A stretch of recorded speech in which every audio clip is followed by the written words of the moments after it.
J'étais en vacances, j'étais en Corse. J'étais sur une plage, tranquille, et c'est mon fils qui m'a appelé sur mon portable pour me dire est-ce que tu as vu, il y a 2 inspecteurs du travail qui se sont fait assassiner. Et je l'ai découvert comme ça. J'étais bouleversée, quoi. Je n'arrivais pas à comprendre, à réaliser ce qui s'était passé, comment ça avait pu être possible. Bon, on savait qu'on était régulièrement exposé à des menaces, des insultes, plus ou moins graves, quoi. Mais là, on passait à autre chose, quoi. On n'y croit pas, quoi. Il y avait justement le précédent brésilien à peu près une année ou deux avant, où donc les collègues avaient été assassinés au fin fond de l'Amazonie, alors qu'ils enquêtaient sur une affaire d'esclavage. Donc c'était... à l'époque, on avait été pétrifiés d'horreur, mais en même temps, ça nous paraissait quand même loin de nos préoccupations et de notre travail quotidien. Et le fait que ça arrive en France, c'était inouï, inimaginable. C'était vraiment un moment où notre hiérarchie, nos ministres ont été particulièrement carents. Ils ont pris fait et cause pour le milieu agricole et n'ont pas du tout fait et cause pour les 2 collègues assassinés. On a eu quand même une sorte de naïveté, moi je crois. C'est-à-dire qu'on s'est quand même dit que compte tenu de ce qui venait de se passer, il ne pouvait pas être possible que les ministres ne réagissent pas, qu'ils ne soient pas aussi touchés qu'on l'était, ne serait-ce que même si c'était pas politique, une émotion, l'émotion tout simplement.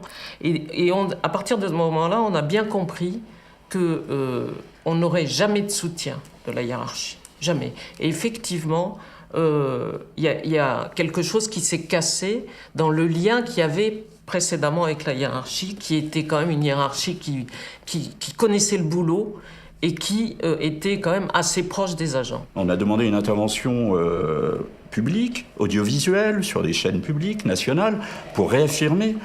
On demandait même plus la condamnation du criminel, mais on demandait au moins la réaffirmation de la légitimité de l'inspection du travail et de réaffirmer la légitimité de son action et des droits et bien sûr de la légitimité des droits sociaux qui vont avec. Ça n'a jamais été suivi des faits, pas la moindre intervention. Lorsque des policiers sont assassinés, de temps en temps, ils ont droit quand même à une intervention du Premier ministre ou du ministre de l'Intérieur dans ce sens. Ils refusaient systématiquement. On leur demandait de parler d'assassinat et de meurtre. Ils ont refusé. Ils ont dit il y a un drame. Il y a eu un accident, il y a eu un drame. Le ministère s'est dédouané en disant c'est un désespéré, c'est un cas isolé, etc. C'est un agriculteur. Bon, il est vrai que l'agriculture va mal et qu'une partie des professionnels de l'agriculture est en état de détresse, c'est vrai. Il n'en demeure pas moins que le ministère n'est pas plus intervenu pour tous les autres cas d'agression. Et les agressions sont constantes. Les collègues, nous faisons agresser tout le temps, tout au long de l'année, dans des conditions très, très diverses, dans des entreprises de nature très différente. Mais ça n'arrête pas, ça se poursuit. Il y a même eu des années où c'était en relative augmentation, et même après ce Signac. D'ailleurs, pourquoi se gêner? Puisque, manifestement, il y avait, sinon un blanc-seing, mais il y avait une très forte tolérance exprimée par notre hiérarchie et par le ministère. On peut même pas dire qu'il y a eu une absence de réaction. Il y a eu réaction. La réaction, de leur part, pour moi, elle était criminelle. Ils n'ont pas dénoncé, mais en plus, ils ont continué à alimenter le fait qu'on était des emmerdeurs. Alors, qu'est-ce qu'on fait des emmerdeurs, alors qu'aujourd'hui, c'est la loi du marché qui prime, qui règle tout? Qu'est-ce qu'on fait de ces emmerdeurs? On s'en débarrasse. Ça fait des années, effectivement, qu'on était abreuvé jusqu'à plus soif d'un discours savamment orchestré, médias, patronat, etc., sur l'État trop lourd, et notre hiérarchie aussi, sur l'État trop lourd, il faut moins d'État, mieux d'État, enfin vous voyez le genre de cliché, sur bien évidemment la pression fiscale excessive, sur les services publics qui dévorent la nation, etc., enfin bref. Et ce discours-là remontait déjà plusieurs années antérieurement, donc, et pas seulement dans notre administration d'ailleurs. Mais il y a eu une offensive aussi plus sérieuse, particulièrement sur les droits sociaux et particulièrement sur le droit du travail. Mais bien évidemment, tout ça résulte de volontés politiques parfaitement délibérées. Non pas qu'ils souhaitaient qu'il y ait un assassinat, évidemment, mais il était certain que les agents de l'État étaient déjà très largement décrédibilisés et leur action très largement dévalorisée, y compris par les ministres eux-mêmes. Et le pire, c'est que, enfin le pire ou pas, je ne sais pas s'il faut donner un ordre, mais c'est que ces mêmes personnes politiques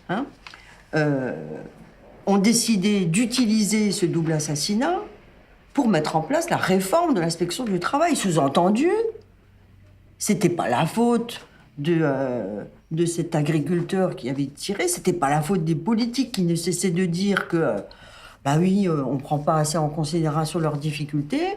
Non, c'était la faute de l'inspection du travail, parce que juste après, s'en est suivi la première grosse réforme de l'inspection du travail, quoi. Et c'était directement lié à ça. Et les termes employés avaient été particulièrement, les termes employés par le ministère et donc notre hiérarchie avaient été particulièrement abjects. Il parlait d'une inspection du travail désemparée, désemparée, comme si d'abord on ne pouvait pas ne pas être désemparé par un meurtre, et lorsque des collègues se font assassiner, bien sûr. Mais à part ça, on n'était pas spécialement désemparés sur le sens de nos missions et sur les conditions d'exercice de nos missions, pas du tout. Mais ils ont utilisé ce meurtre, en fait, pour dire l'inspection du travail a perdu ses repères, l'inspection du travail ne sait plus où elle va, donc on va la recanaliser, etc. On fait appliquer le Code du travail, et ce Code du travail, il limite le pouvoir de l'employeur. Et donc nos délinquants, entre guillemets, nos contrevenants, c'est des employeurs. À mon avis, c'est pour ça qu'on n'a jamais obtenu une condamnation claire, un soutien clair de la part des pouvoirs politiques. Parce que ça les obligerait à dire le Code du travail est légitime, contrôler le respect du Code du travail dans les entreprises, c'est légitime, ceux qui le font sont des agents de l'État, sont légitimes à le faire, etc. Et ça c'est très difficile dans la période qu'on connaît depuis plusieurs décennies, où le rapport de force entre employeurs et salariés, il a basculé en faveur des employeurs.